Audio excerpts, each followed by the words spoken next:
এজন্য ফ্যাসিস্ট সরকার এই দেশ বারবার বলতো এটা আমার বাবার দেওয়া দেশ। এমনকি বাবাকে জাতির পিতা বানিয়েছিল, সেই জাতির পিতার সন্তান সহ আর অন্য সন্তানেরাও এক যুগে পালিয়েছে। বলেন ঠিক কিনা? আল্লাহর বিপক্ষে যারা অবস্থান নেয় এই জমিন তাদের জন্য সংকুচিত হয়ে যায়। আপনারা আল্লাহর ঘর ভাঙার জন্য ডিসিশন ফাইনাল করলেন এবং হস্তি বাহিনী নিয়ে আসলেন। আব্দুল মুত্তালিবের উটগুলো দখল করে নিল। আব্দুল মুত্তালিব শুনে চলে গেলেন আব্রাহার তাঁবুতে, যে বললেন, আব্রাহা, তোমার বাহিনী আমার উট দখল করে নিয়েছে, আমার উটগুলো ফেরত দাও। বললো আব্দুল মুত্তালিব, আমি শুনেছি তুমি নাকি কাবা ঘর দেখাশোনা করো, ঝাড়ু দাও, রক্ষণাবেক্ষণ করো, কাবার চাবি নাকি তোমার কাছে থাকে? বললো হ্যাঁ, আমার কাছে থাকে। বললো তোমার কাছে থাকে কাবার চাবি, তুমি কাবা দেখাশোনা করো, তুমি তত্ত্বাবধানে আছো, এসেছো উট ফেরত নিতে, কাবা নিয়ে তো কোনো কথা বললেন। বললো যে উটের মালিক আমি আর কাবার মালিক আল্লাহ। উটের মালিক কে? উটের মালিক আল্লাহ।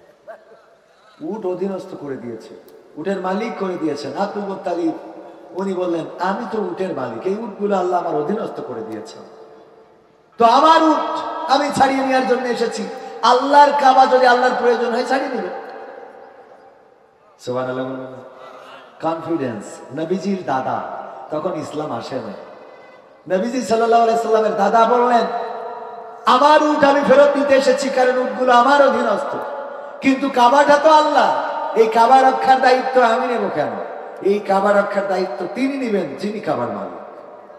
কাবার দরজায় এসে দুটি হাত কাবার দরজায় লাগালেন আর বললেন, আল্লাহ, তোমার কাবা, এটাকে হেফাজত করার সক্ষমতা আমি এখন অর্জন করি না।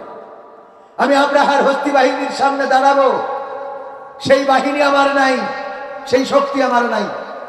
আমি বিশ্বাস করি এই কাবার মালিক তুমি, তুমি চাইলে এই কাবাকে তুমি রক্ষণাবেক্ষণ করতে পারো। আল্লাহর নবী জন্মের মাত্র 50 দিন পূর্বের ঘটনা। কয়দিন?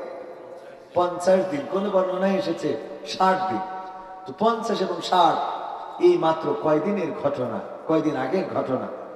আল্লাহ রাব্বুল আলামিন আব্রাহাকে, হস্তি বাহিনীকে শুদ্ধা পশুর চর্বিত ভুসির ন্যায় করে দিয়েছিলেন। বলেন সুবহানাল্লাহ।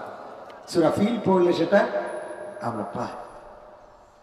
তো যে আল্লাহ আব্রাহাকে ধ্বংস করতে পারে, ফেরাউনকে ধ্বংস করতে পারে, নমরুদকে ধ্বংস করতে পারে, সেই আল্লাহ বুঝি এই জামানার তাদের দোসর, তাদের প্রেতাত্মা, তাদের অনুসারীদের ধ্বংস করতে পারে না? নাকি আল্লাহ বুড়ো হয়ে গেছে? নাউযুবিল্লাহ। আল্লামা ইকবালের সেই কথাটাই বলা লাগে, ইব্রাহিমের ঈমান যদি আজও থাকে তাহলে তাকে আগুনে ফেললে সেই আগুন আজও ফুল বাগান হবে। সুবহানাল্লাহ বলবেন। ইব্রাহিমের ঈমান থাকলে আগুন ফুল বাগান হয়ে যাবে। সুতরাং আমরা সেই ইব্রাহিমের ঈমান তৈরি করার জন্য সচেষ্ট থাকতে হবে, নিবেদিত হতে হবে কার কাছে? আল্লাহ বললেন, প্রথমে এই আয়াতে কারিমা তেলাওয়াত করেছি যেটুকু অংশ বিশেষ, ইয়া আইয়ুহাল্লাযীনা আমানু কু আনফুসাকুম ওয়া আহলিকুম নারা। ওগো মানুষেরা, ওগো ঈমানদারেরা, তোমরা যারা ঈমানের দাবিদার তারা শোনো, তোমরা ওই আগুন থেকে নিজেদের হেফাজত করো আর তোমাদের সন্তানদেরকেও হেফাজত করো। কথাটা কার? কিন্তু আজকের সমাজে দেখা যায় বাবা নামাজি, সন্তান নামাজ পড়ে না। বাবা ইমাম, সন্তান ইমামতি করার যোগ্যতা রাখেন, ঠিক না বেঠিক? বাবা মাদ্রাসার মুহতামিম, সন্তান জেনারেল লাইনে পড়ে। অসংখ্য আছে। ম্যাট্রিকের রেজাল্ট, এসএসসি রেজাল্ট যখন বের হয়, অনেক মাদ্রাসার সুপারেন্টকে দেখেছি স্ট্যাটাস দিতে যে আমার ছেলে এবার এসএসসিতে গোল্ডেন A+ পেয়েছে, অথচ উনি মাদ্রাসার সুপারেন্ট, মাদ্রাসার মুহতামিম।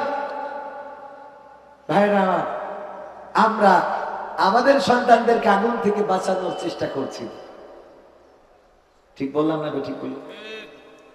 আমরা যতটুকু ভালো কাজ করব, পাশাপাশি সন্তানদেরকেও ভালো কাজে উদ্বুদ্ধ করব। আল্লাহ তাওফিক দান করুন। বলেন আমিন।